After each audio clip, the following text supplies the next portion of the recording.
दोस्तों, स्वागत है आपका अपने YouTube चैनल पर। आज हम बात करने जा रहे हैं मंदाकिनी की कथा के बारे में।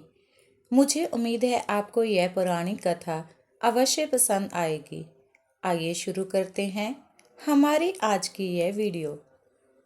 मंदाकिनी का नाम जैन धर्म की परंपराओं में एक गौरवशाली और प्रेरणादायक कथा के रूप में प्रसिद्ध है। यह कहानी त्याग, धर्म के प्रति अटूट निष्ठा और आत्म बलिदान की मिसाल है। मंदाकिनी के जीवन की गाथा हमें यह सिखाती है कि सच्चा धर्म केवल पूजा पाठ तक सीमित नहीं है, बल्कि यह मनुष्य के आचरण और सोच से भी परिलक्षित होना चाहिए। आइए अब हम बात करते हैं मंदाकिनी के प्रारंभिक जीवन के बारे में। कई वर्षों पहले भारत के एक प्राचीन नगर में एक राजा राज्य करता था, जिसका नाम धर्मसेन था। धर्मसेन न्याय प्रिय, धर्मपरायण और अपनी प्रजा का पालन करने वाला शासक था। उनकी रानी रूपमती भी बहुत सुशील और गुणवान थी।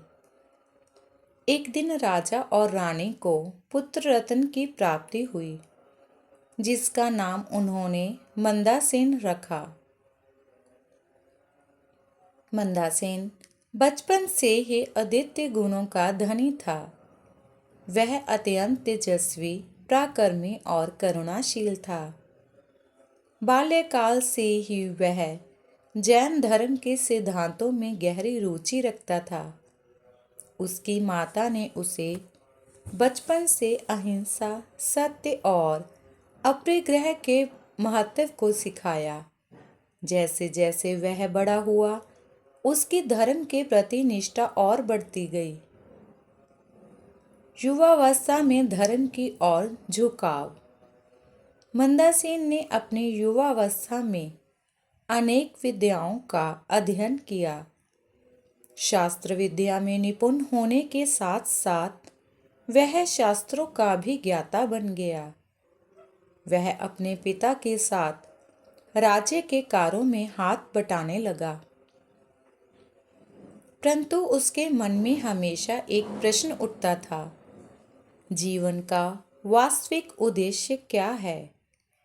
क्या केवल सांसारिक सुख और ऐश्वर्य ही जीवन का लक्ष्य है, या इसके परे भी कुछ है? एक दिन मंदाकिनी ने नगर के एक जैन साधु के प्रवचन सुने।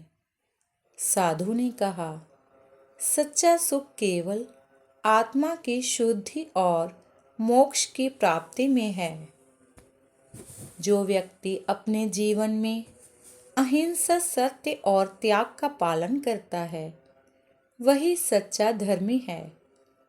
यह बातें मंदाकिनी के हृदय को छू गई। उसने निश्चय किया कि वह अपने जीवन को धर्म के मार्ग पर लगाएगा। अब हम बात करेंगे मंदाकिनी के राज्य से मोह भंग के बारे में। कुछ समय बाद राजा धर्मसेन वृद्ध हो गए। उन्होंने मंदाकिनी को राजगद्दी सौंपने का निर्णय लिया। प्रजा ने भी इस निर्णय का हर्ष के साथ स्वागत किया। परंतु मंदाकिनी के मन में दृढ़ था। वह समझ चुका था कि राजगद्दी पर बैठकर वह अपने आध्यात्मिक लक्ष्य को प्राप्त नहीं कर सकेगा। मंदाकिनी ने अपने माता पिता से कहा, पिताजी, मैं राज्य का भार वहन करने के योग्य नहीं हूँ। मेरा मन सांसारिक कार्यों में नहीं लगता। मुझे धर्म का अनुसरण करने की अनुमति दें। यह सुनकर राजा और रानी पहले तो अचंभित हुए, लेकिन बाद में उन्होंने अपने पुत्र के निर्णय का सम्मान किया।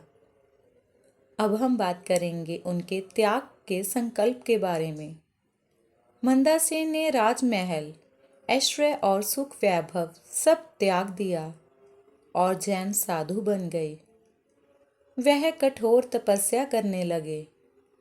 उन्होंने अन्न और जल का त्याग कर दिया और केवल आत्मा की शुद्धि के लिए ध्यान में लीन हो गए।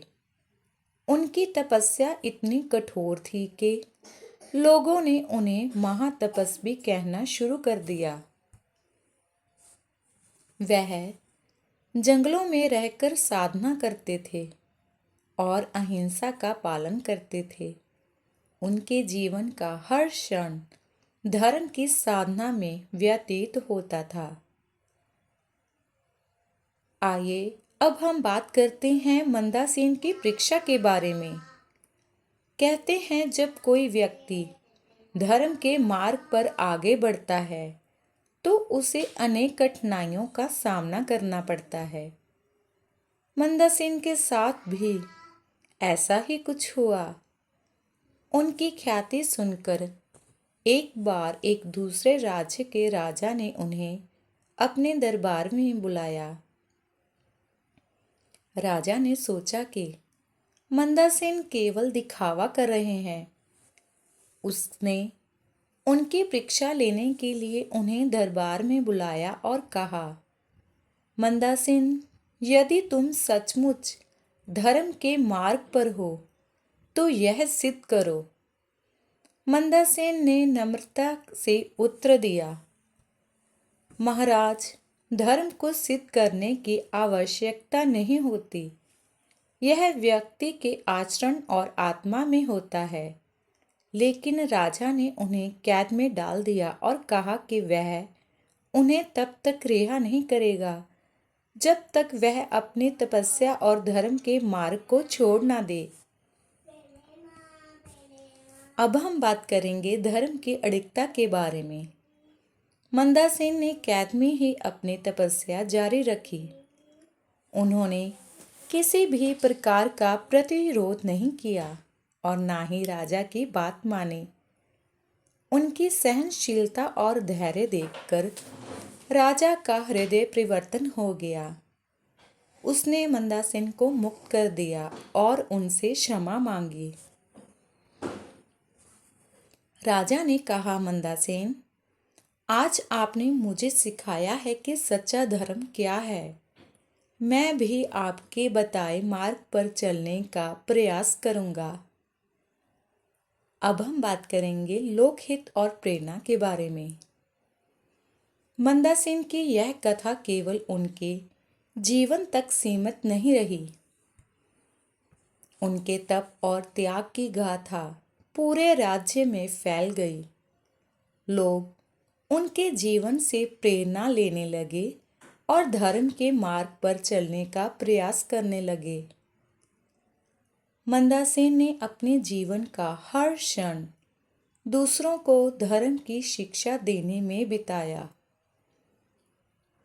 उन्होंने न केवल अहिंसा का प्रचार किया, बल्कि समाज को यह भी सिखाया कि सच्चा सुख केवल आत्मा की शुद्धि और मोक्ष की प्राप्ति में है। आइए अब हम बात करते हैं मोक्ष की प्राप्ति के बारे में। अंततः अपनी कठोर तपस्या और त्याग के कारण मंदासेन ने जीवन के अंतिम चरण में मोक्ष की प्राप्ति की। उनका जीवन जैन धर्म के परंपराओं में एक आदर्श बन गया। उनकी कथा आज भी हमें यह सिखाती है कि सच्चा धर्म केवल बाहरी कर्म कांडों में नहीं है, बल्कि यह व्यक्ति के मन और आत्मा की शुद्धि में है। अब हम बात करेंगे इस कथा के निष्कर्ष के बारे में। मंदासेन की कथा त्याग, तपस्या और धर्म के प्रति अडिग निष्ठा का अद्भुत उदाहरण है। यह हमें सिखाती है कि यदि हम सच्चे हृदय से धर्म के मार्ग पर चलें, तो कोई भी बाधा हमें रोक नहीं सकती। उनके जीवन से प्रेरणा लेकर हम भी अपने जीवन में धर्म के मूल सिद्धांतों को अपनाकर सच्चे सुख और शांति की प्राप्ति कर सकते हैं।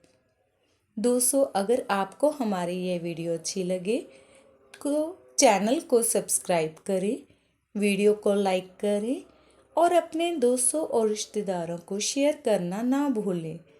मिलते हैं आगे ही एक और नई कथा व कहानी के साथ।